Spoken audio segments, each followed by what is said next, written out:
Meanwhile, Mexico is dealing with its second major earthquake in less than 2 weeks. It's still not clear exactly how many people have died in the magnitude 7.1 quake that struck near Mexico City, but it is in the hundreds. And the financial and economic costs are just beginning to be assessed. Mexico City's airport and stock exchange were both shut down due to the tremors, and the Mexican peso fell 0.33% against the US dollar. Another quake, exactly 32 years earlier, killed nearly 10,000 people. The World Bank estimates the losses from that event at $11.4 billion. The country's president, Enrique Peña Nieto, is leading rescue efforts in Mexico City and had this to say about the damage caused by the quake. We are here in Mexico City to help those people affected. Members of my cabinet are helping in the operation. There are medical centers available and public hospitals are opening up their services to everyone, regardless of whether they are eligible for attention or not. I have also given orders for the Emergency Plan MX to be put into place, which deploys the armed forces and Marines in coordination with local authorities to set up electricity points at sites where buildings have collapsed. We may still find people under the rubble. The information that we have is 38 buildings have collapsed. In the city, there are other buildings that could be damaged and uninhabitable. Stay aware and follow the instructions of the civil protection body.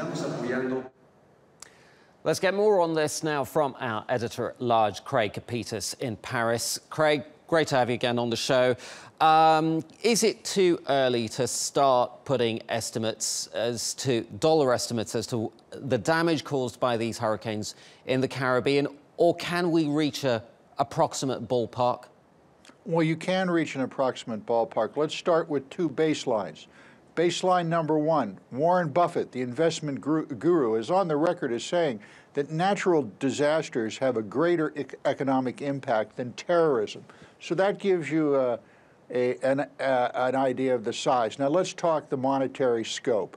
One of the first natural disasters that was actually quantified in dollars and cents was in the 1930s during the Great Depression, the Dust Bowl, and that was calculated at $1 billion to clean up that disaster. Let's look forward since that. Fukushima, $235 billion. Katrina, $108 billion. Irma, estimated $200 billion and rising. Harvey, $180 billion and rising. Haiti, the quake in 2010, $8.5 billion. So these numbers are going up.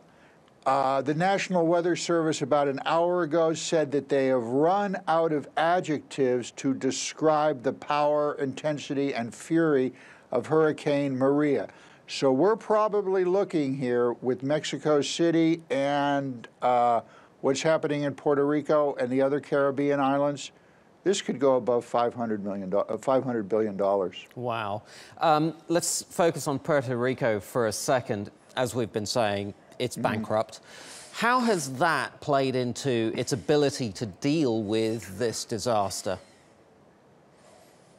Puerto Rico is crippled. It is impossible for the 3.3 million people who still live on the island to actually deal with this without the help of the U.S. government and the U.S. military.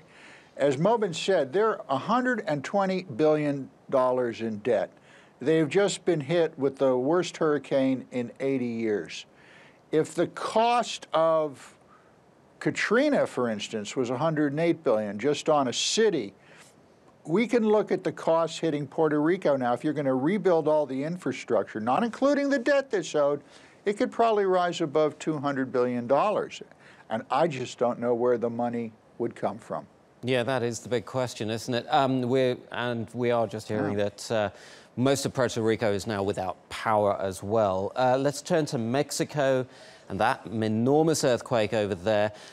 As we said, it was hit by a huge earthquake exactly 32 years earlier. Nearly 10,000 people dead. What lessons did Mexico learn from that disaster in terms of how to manage it economically? Well, they were hit with a $12 billion cost afterwards, and it was tough on them because they didn't have the money. So the Mexican government did something very smart. They got together with the World Bank. They created a program called Disaster Risk Management, and they started issuing disaster bonds, which were managed by the World Bank. What that actually means in practice, if you have an earthquake above 7.9 on the Richter scale or winds above a certain benchmark, the bond is paid off. Now, this bond is for 3 years. If you don't have a disaster, the investors get their money back with interest. But there's a little caveat emptor in this for the people of Mexico. First of all, they have combined the bond with some very sophisticated technology for rapid response, which we've seen. They're very good at that.